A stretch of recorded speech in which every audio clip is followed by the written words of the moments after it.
ঈদের টানা ১০ দিনের ছুটি শেষ হতে চলছে। তাই যানজট এড়াতে কর্মজীবীরা ফিরতে শুরু করেছেন রাজধানী ঢাকায়। ঢাকার বিভিন্ন রেল স্টেশন ও বাস টার্মিনালগুলোতে দেশের বিভিন্ন অঞ্চল থেকে ঢাকায় প্রবেশ করা মানুষের ভিড় বাড়ছে। যাত্রীরা জানান তারা নির্বিঘ্নেই ঢাকায় পৌঁছাতে পারছেন। পথে বড় কোনো যানজট নেই। এবার ঈদের ছুটির লম্বা হওয়ায় এখনও কর্মক্ষেত্রে ফেরার যাত্রায় বড় কোনো চাপ পড়েনি। কমলাপুর রেলওয়ে স্টেশনে সকাল থেকে ট্রেনগুলো ঢাকায় ফিরছে। তবে শুক্র ও শনিবার ট্রেনের যাত্রী চাপ বাড়বে বলে জানিয়েছে কর্তৃপক্ষ। ঈদের ছুটি কাটিয়ে রাজধানীতে ফিরতে শুরু করেছেন সাধারণ মানুষ। রাজধানীর কমলাপুর রেলওয়ে স্টেশন থেকে ঘরে ফেরা মানুষের খবর জানাচ্ছেন সহকর্মী বিজন কুমার দাস। বিজন, লম্বা ছুটি শেষে মানুষ ঘরে ফিরছে, কোনো ধরনের ভোগান্তি আছে নাকি, যাত্রীরা কি বলছেন, সব মিলে আমাদের বিস্তারিত জানাবেন। দেখুন, তেমন কোনো ভোগান্তি নেই। সকাল থেকে যথাসময়ে অনেকগুলো ট্রেন ছেড়ে গেছে এবং কিছুক্ষণের মধ্যে হয়তো আরেকটি ট্রেন পৌঁছাবে।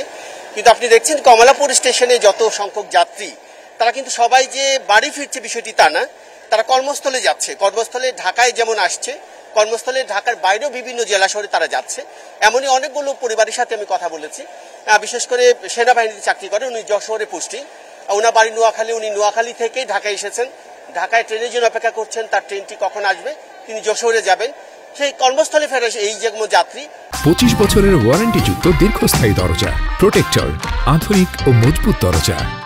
আরেকজন যাত্রী যাবেন সিলেটে, তার পরিবার নিয়ে এসছেন। তিনি চাকরি করেন সিলেটে, কিন্তু বাড়ি তার নোয়াখালী, তার বরিশালে। তিনি বরিশাল থেকে ঢাকায় এসছেন এবং তিনি সিলেটে যাওয়ার জন্য অপেক্ষা করছেন। তার মানে কর্মস্থলে যারা যাচ্ছেন তারাই কিন্তু এখানে ভিড় করছেন।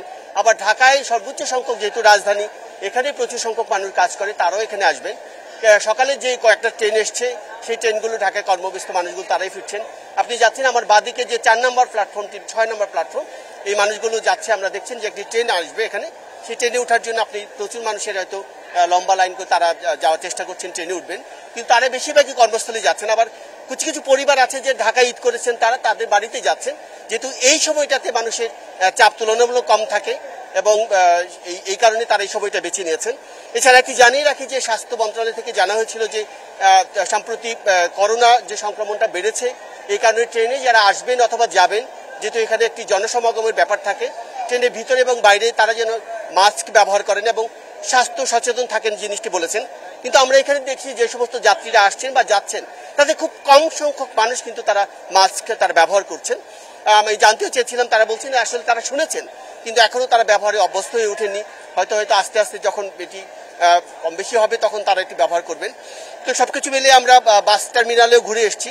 আমরা দেখছি মানুষ আসছে, ঢাকায় আসছে, তারা দেখছে আরো হাতে 2 দিন ছুটি বাকি। তারা বলছেন যে হয়তো এই ব্যস্ততা বা ঝামেলা হতে পারে, এই কারণে আগে ভাগে তারা ঢাকায় ফিরছেন। তো যারা আসছেন তারা স্বাচ্ছন্দ্যে ঈদ তারা কাটতে পেরেছেন গ্রামের বাড়িতে, এই কথাটি আমাদের বলেছেন। তো ফারা আপাতত কমলাপুর থেকে এই ছিল আমার কাছে সবশেষ খবর। ধন্যবাদ বিজন, আমাদের সাথে যুক্ত হওয়ার জন্য।